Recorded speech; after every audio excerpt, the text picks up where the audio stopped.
Okay, hello everybody. I think it's about 12:01 on my end, so I suppose we will get started.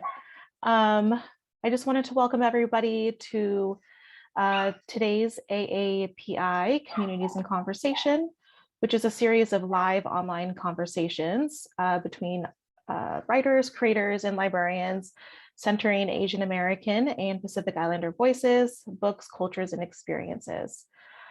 This monthly program is hosted by the University of South Carolina's Augusta Baker Endowed Chair, Publishers Weekly, and Penguin Random House Library Marketing. My name is Jenay, and I'm undergraduate engagement librarian from the University of Iowa Libraries, local here in Iowa City. And I'm thrilled to have you here today. It's my pleasure to introduce our special guest author, Jenay Chakrabarti, to talk about his book, A Play for the End of the World, deeply moving story. I believe it's your debut novel. So I'm glad to have you here today, Jai. Our library and publishing colleagues are excited to hear from you. So I suppose we can start. How are you feeling, everybody? Good.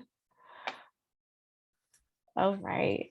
I apologize if you might hear a little bit of my dogs in the background. I'm home today, working from home, so hopefully you can't hear them too well. So let's go ahead and get started. But I think my first question that I'd like to start off today is really tell us a little bit about your book, A Play for the End of the World, and what inspired you to write it. Sure, it's so great to be here with you today, Jenay, and thank you to the Penguin Random House team and to everyone who's organized this event. So what inspired me to write my book, A Play for the End of the World, was a event that happened when I was living in Jerusalem with my partner. So we had gone to visit Yad Vashem, which is the Holocaust Memorial in Jerusalem. And it was there that I learned how a play from India, a play that had been written by Rabindranath Tagore, the Nobel laureate playwright, had been performed in the Warsaw Ghetto in 1942. And not only was I familiar with Rabindranath Tagore, who is a titan of Indian letters, but I was familiar with that play and had performed it as a child in elementary school in India. And so the fact that I was encountering the play in a Holocaust memorial it seemed to me an extraordinary coincidence, or just an extraordinary fact. And I wanted to learn more about that history, about that time. And so I began to research who was Janusz Korczak, who was the head of this orphanage who performed this play, and what was he hoping to get out of it, and what was it like in those times. So that kind of kicked off a long period of research for me as I discovered this cross-cultural connection. Great, thank you. That really helps because, again, when I read this book, I was completely unfamiliar with the original play, and so I had to do a little digging myself. But I found it super interesting because all the background and all the different variations and times they performed the play. But yeah, I think you've described a little bit about your background, but I wonder if you can maybe talk a little bit more about your background, maybe where you grew up, and maybe a little bit about your development as a writer. Sure.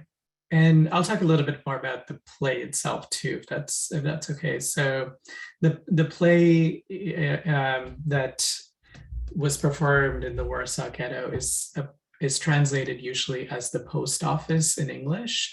So it was written by Rabindranath Tagore in 1911, 1912 in a village in India. And then it gets translated into English with the help of W.B. Yeats, and is performed in Europe in a bunch of different places, and then finally gets translated into Polish and ends up in the hands of Janusz Korczak, who is the head of this orphanage. And In terms of my own background, so I was born in Kolkata, India, which is about a 2-hour train journey from where part of this book takes place, which is the village of Shantiniketan. And I spent my early childhood and my early schooling in Kolkata. The school that I went to is actually in the Guinness Book of World Records for being the school with the most number of students, with 15,000 students. And I am also the grandson of refugees from Bangladesh, which I mentioned because part of this story, part of this book is also about the experience of those who've crossed over from what was at the time originally Pakistan, then Bangladesh, into India. And that forms a lot of the second half of this novel as well. I came to India for the latter part. I came to America for the latter parts of my schooling. And I was a writer, really. I felt like I became a writer in that transitional moment of crossing cultures, of first coming to America and not being particularly well equipped to speak English. And so I felt like that was a moment where I retreated into journals and books and started to synthesize the world around me and tried to find narratives so that I could make sense of what was happening. And I guess the other thing is I worked a lot on this book in my MFA program, where I got to do a lot of the research as well that goes into the historical parts of this book.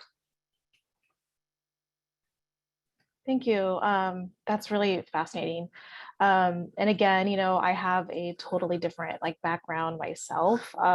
My dad came here to the United States in the 80s from Palau, which is fairly close to Guam and the Philippines.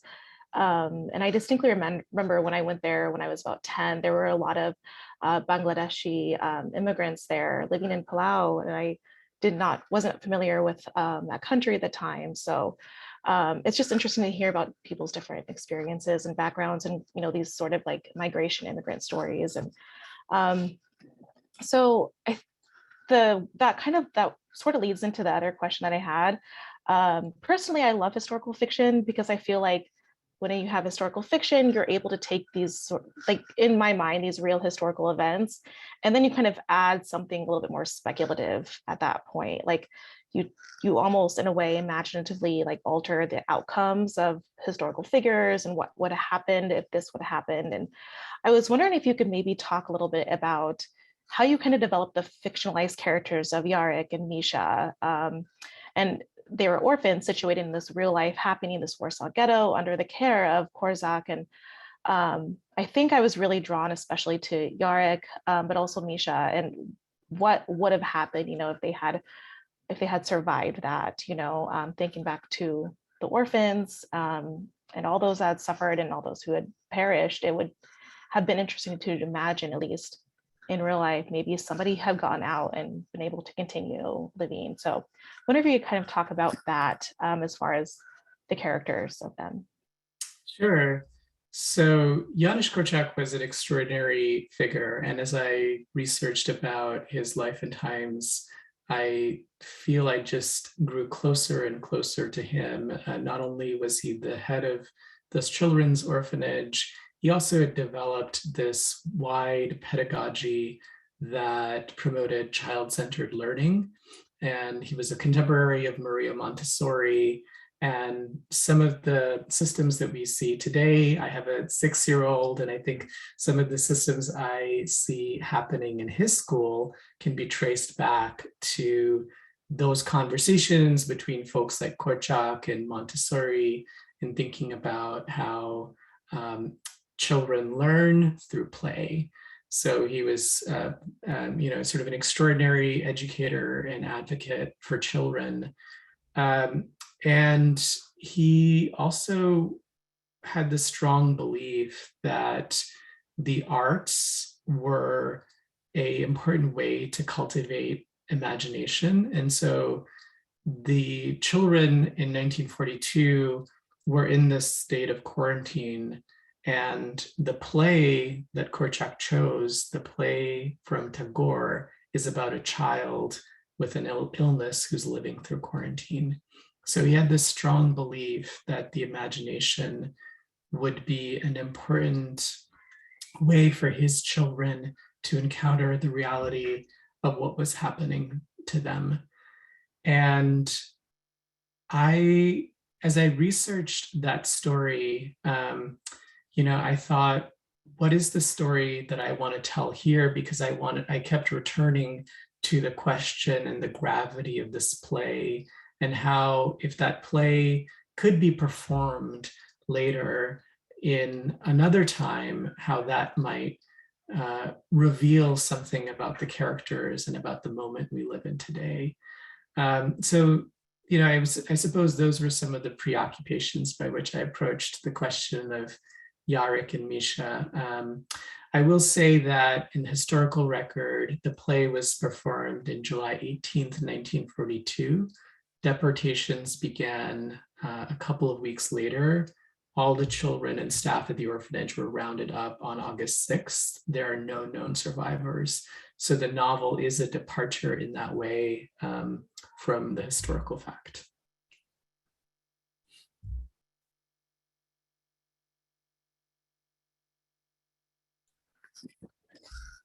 So I was wondering, as your experience as an Indian American, what it was kind of like to write from the perspectives of other characters, like when you think about a Polish Jew or Lucy, even being a Southern American, what was it?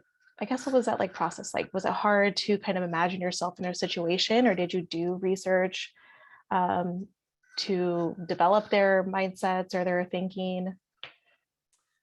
Oh, sure. I mean, this novel was a 10-year project and involved quite a lot of research. And I was very lucky to study with some scholars of the Warsaw Ghetto in particular, and to be able to spend time in Poland visiting the orphanage of Janusz Korczak.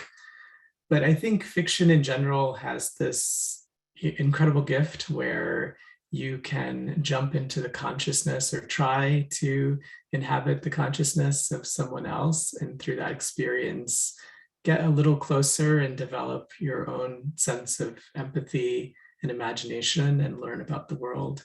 So I suppose that I was following my curiosities, and when you are dealing with a historical or cultural context that's not your own, I think you have to proceed carefully and with and thoughtfully, but I think that is also the provenance of fiction, and to wade into those territories that are not explicitly our own.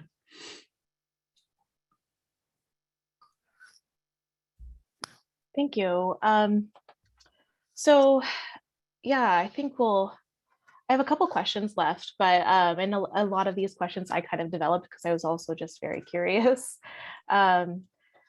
So as I was kind of like reading your book, I felt like a lot of it was very hard and heavy hitting, because a lot of it's around conflict, genocide, war, like all these different things happening. And I felt, even when you talk about the play being about children in quarantine, so to say, and you think about the orphans living there and not being able to leave or move there, almost in a sense of quarantine in that way too.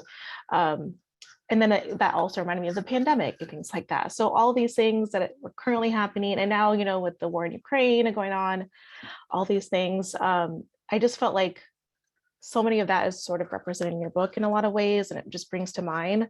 So I was wondering if you were also kind of influenced with what is also happening. Like, did you kind of think about that, think about the pandemic? I don't know if that worked into your development.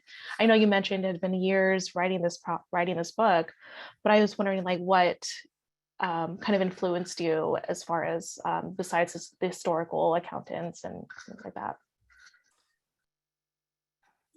This book came out, it was written before the war in Ukraine, and was published during the pandemic, but I had largely completed writing it before the pandemic began.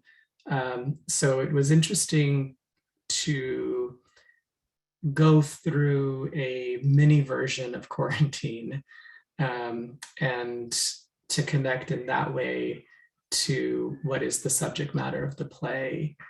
I,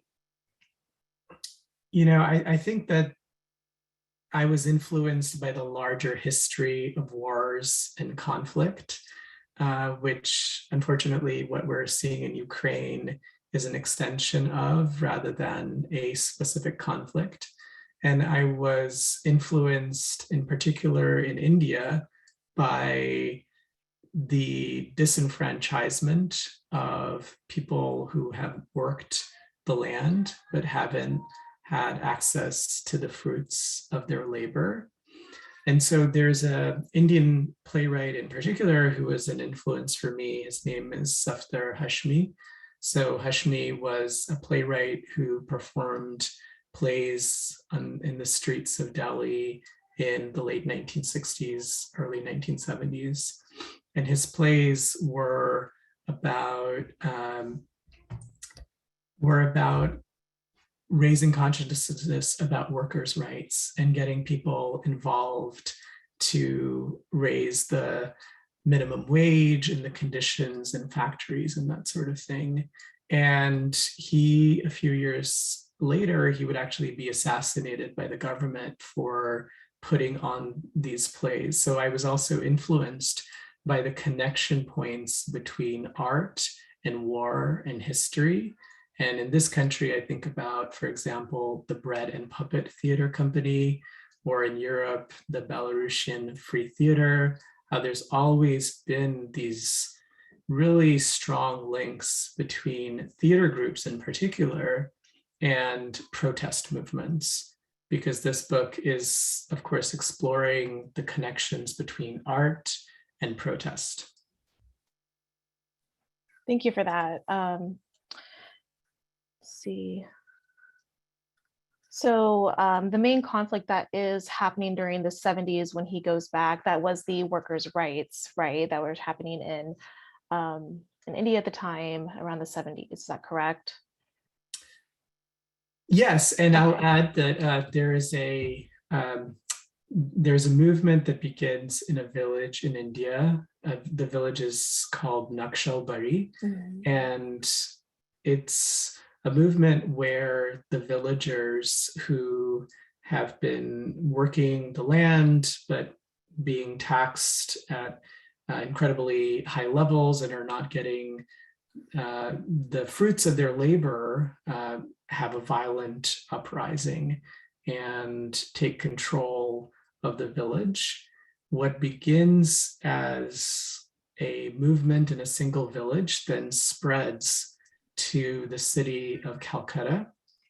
And this is also the time during which the philosophy of Mao Zedong and communist leaders are prevalent in that part of India. And so in Calcutta, you start to see a almost inflection point where Indian youth are threatening to disrupt civil society. They are disrupting civil society to some degree, but also are threatening to overthrow the government. And what you then experience is a very strong response from the Indian government to quell that. And there are echoes of that in what we're seeing today in modern India, even in the present government of Narendra Modi. So that was an important part of the historical context, which is that there was this movement that began in a village, spread into the cities, and it was a movement that was agitating for systemic social change. Thank you. So also, I mean, aside from all the war and the conflict and horrible things happening, it's sort of at the center that's a love story between the main characters, Lucy and Yarik. So can you tell us a little bit more how you kind of viewed this novel as sort of a love story, especially among all of that? Sure, and um, I think love blooms in oftentimes in moments of conflict, when people are brought together in challenging circumstances. I mean, that's certainly in the history of my family, the history of my partner's family as well, who are survivors of the Holocaust themselves. Um, so I think we search for connection in those moments, especially. But I do think of this novel primarily as a love story in three different ways. One is that it's a romantic love story between Yarik and Lucy. So Yarik is a survivor of the Warsaw Ghetto, a child who performed in this play that Janusz Korczak staged. And Lucy, a woman from the American South who has very little exposure beforehand to Yarik's history. So their love story in 1970s New York, and New York, of course, as a city, has this beautiful way of bringing together people who are very different from each other. And then there's another love story, which is a familial love story, and that's between Yarik and Misha. Misha, who acts like an older brother to Yarik. And their story goes all the way back to Poland and also plays out in New York in the early 1970s, and to some degree in India as well. And then finally, the last love story is the one between Pan Doktor, or Janusz Korczak, and his children, and how Janusz Korczak's decency, his love, the love of his children, is a grounding force that becomes an influence for Yarik and Misha and shapes how they act later in their lives. Great, thank you so much. So I'm not sure entirely if everybody has read this novel, but that's here today. But it's a very beautiful novel, and it's very moving. And again, it brings to mind all of these connections that you make, again, like you said, between love and the middle of conflict and what's happening today, even.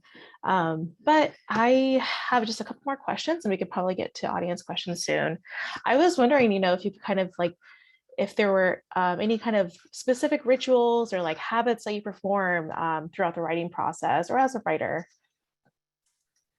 Natalie Goldberg has this process around automatic writing, which a lot of people translate into morning pages. So it's kind of a free writing exercise. So I started taking that exercise, and instead of doing free writing just for myself, which sometimes I do, but in the context of this novel, I started free writing in my characters' voices. And so you mentioned earlier how I'm writing about characters who are quite different from me. And so that was a way in which I was able to get closer to them. So I kept journals of Yarik, of Lucy, of Misha. I have, at this point, book length journals where I would do free writes in their voices. This book is told primarily in the third person point of view, but when I was writing those journals, it gave me an opportunity to be in the first person, to try and figure out how they might sound, how they might react to certain situations. And I was able to ask them a series of questions. So it almost became like a way to have a mystical exchange with these characters, which I really appreciated. And so that was a wonderful part of writing this book, and I've kept it up ever since. So before I sit down to write, I always have a session where I'm journal writing in at least one character's voice before I work on a story or the new novel. That's really interesting. I've never actually heard about, having journals. I heard of people putting sticky notes and things like that, but I've always been interested in like the process or what do writers really do. But I like that idea of actually like journaling and like having diaries and even interviewing them in your head. They become more real, I suppose. Yeah. So were there any parts of the book that you found difficult to write, either from like a logistic point or maybe more from like more of an emotional aspect? Some of the sections about Yarik's past I found particularly challenging to write because those are experiences of trauma. So felt um, I felt those were particularly difficult to spend time in, and I wanted to make sure I was doing a good job in writing those sections, but I also needed to keep some degree of emotional distance from them because of the nature of the subject matter there. On the flip side, some of the sections that were really fun for me to write were those in 1970s New York. So I had spent most of my adult life in New York City, but I wasn't around in the 1970s in New York. And so it was really fun to be able to do research and discover some of these nooks and crannies of New York City, and to imagine my characters in the subway at the time and meeting in Lincoln Center and the parks and all these other places. So just imagining New York in that era was super fun. Awesome. Thank you so much. At this point, I think we are open to questions from the audience, if there are any. Okay, so it looks like from one of the audience members, were there any excerpts of the journal writings that were shared with your editor in the early drafts of your book? I don't think I shared any of that with my editor, but there is one short section that is in first person point of view, and that's in Misha's point of view. That's actually lifted from one of the journal writing sessions that I did in Misha's voice. So that was the only one that I felt really belonged in the book, because there was a bridge that was missing there that I felt. But in general, I felt that was really more to inform my sense of character, and all of that then goes into the book in some way. And I don't consider it to be wasted work. I mean, one of my thesis advisor in my MFA program remarked how he had revised out a major character in his novel and had left only one reference to this character in one paragraph in the book, and remarked how he felt that paragraph was a really great paragraph, because of all of the work that had gone into envisioning this character. And so, sometimes it's not directly reflected on the page, but I think it does inform everything that goes into the book and around the book. So the next question, you spoke to some of the research you did, which seemed like you actually traveled and you interviewed a lot of people. Can you talk a little bit about maybe what some collections or libraries, if you did, consult with, or maybe just go into a little bit more of like, what were some of the what was that research process kind of like for you? Sure. So I studied with professor at Brooklyn College, who helped guide me in a lot of the research for this. And Brooklyn College has a really wonderful Judaic Studies and Holocaust Studies program. The Warsaw Ghetto in particular was extremely well chronicled thanks to the work of Emanuel Ringelblum. So Emanuel Ringelblum was somebody who collected a number of artifacts, newspapers, poems, flyers. In fact, the flyer that Janusz Korczak put together to announce the performance of the play is something that you can find in the Ringelblum archive. And so for researchers of that time, it's a really extremely helpful source to dig into. And in terms of Janusz Korczak, the challenge is there weren't a lot of sources in English.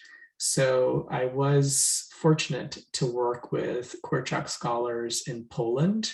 There is one notable biography of Korczak in English, and his diary from that time, which was obviously an important primary source, has been translated into English. But beyond that, a lot of the scholarly work is still in Polish or Yiddish or other languages. And I was lucky to work with some Korczak scholars in Poland who were able to connect me with work that hadn't been translated into English at that point. Thank you. So this is an interesting one, actually. Would you be able to share which books helped you cross cultures while growing up? So like what books or authors or voices that sustain you now? What books or authors are sustaining me now? Yeah, sustaining you now. That was the question. Oh, I will say so many. I began reading a lot of what's considered early modern Bengali literature. So of course, Tagore goes into that, but there are a number of other writers like Bankim Chandra who wrote in Bengali. Bengali is my first language, and I still read Bengali for both a sense of the sound as well as to explore different structures of storytelling. But moving into more of the English canon, I was deeply influenced by Virginia Woolf and modernism in general. So, To the Lighthouse is a book that I probably reread at least once a year.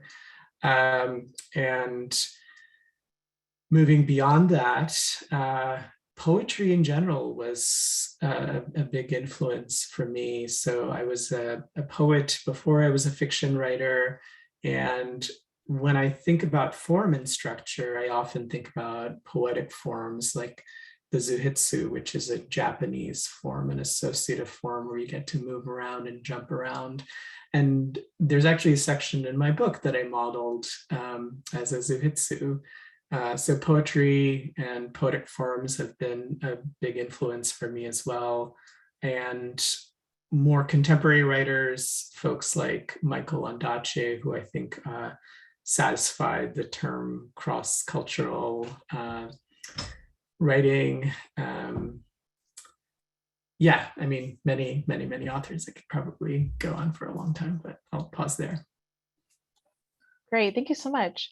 I think we have one more question. Do you have any advice for new writers if they're wanting to start the writing process or if they have a novel that they're working on? I'll repeat a piece of advice that Michael Cunningham shared with us, which was that for the first draft of the first novel, that it's helpful to write it all the way through instead of revising extensively as you go. So his rule was you get to only revise the last page and a half. And then you just have to write to the end of the first draft. And of course, when you write to the end of the first draft, at least if you're anything like me, you probably have a huge mess on your hands.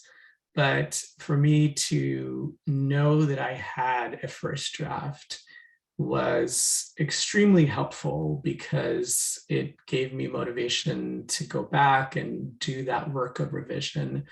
Whereas I think if I had paused along the way and sort of like edited things, I think I may have lost steam before I got to the end of the draft.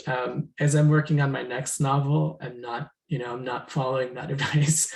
But when I was writing when I was writing a play for the End of the World, it was extremely helpful for me. So it's coming to mind now.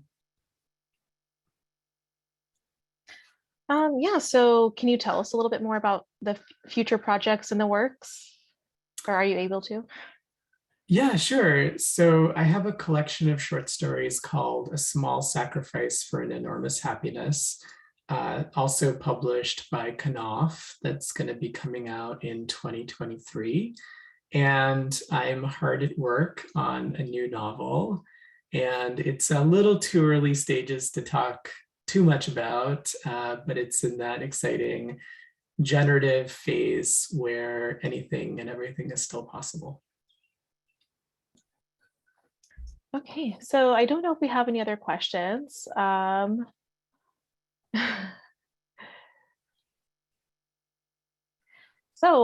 this point, it's kind of up to you. Would you like to share anything else about the book, A Play for the End of the World? Um, or do you have any other insight that you can offer about like the writing process or new writers, things like that? I don't know if I have anything specific. I've enjoyed all of the questions and thank you for taking the time to read the book. Oh, I see there's something in the chat. Any chance Jai could read a little from the book, a favorite passage? Sure, I'd be happy to. Yeah, that's really up to you. We would love that, I think. All right. So I'll just read from, I think I'll just read from the prologue here. And this is set in July of 1942. The set has been assembled. A piece of cod wood that is to mean window. A watercolor Hannah has painted of the sun that is to mean sun. A bed they've borrowed from the boys' dorm. No easy feet dragging it up and down the stairs for each rehearsal. That is to mean child's bed.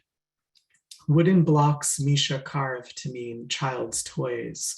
And 9-year-old Yarik is dressed like a boy from India, at least what they'd imagined a boy from India would look like. A pillowcase fashioned into a turban, a prayer marking on his forehead. From the dressing area, Yarik spies much of Jewish Warsaw gathered in the great room of the orphanage. Schlegel opens with a poem of which he'll remember the lines. What does it mean, afar? How to explain the word to a child? Afterwards, the old piano is carted out and Spielmann plays Chopin. He waits behind the makeshift curtain, drinking the music in. Last night, they weren't sure if they'd be able to stage the production at all. So many of the other cast members had come down with food poisoning. No one knew from what. Maybe it was the stale eggs, someone said, or the vaccine they'd been given days earlier. All night, their stewards, Panduktor and Madame Steffa, tended to the children with saline drops and lime water. By morning, the worst of it passed, and he and his dearest friend Misha built the makeshift dressing area, no more than a long curtain hung from the ceiling, which he now stands behind, waiting to make his entrance. Panduktor introduces their play. It's from India, Panduktor says, and it's called The Post Office. How do you help a child in this world?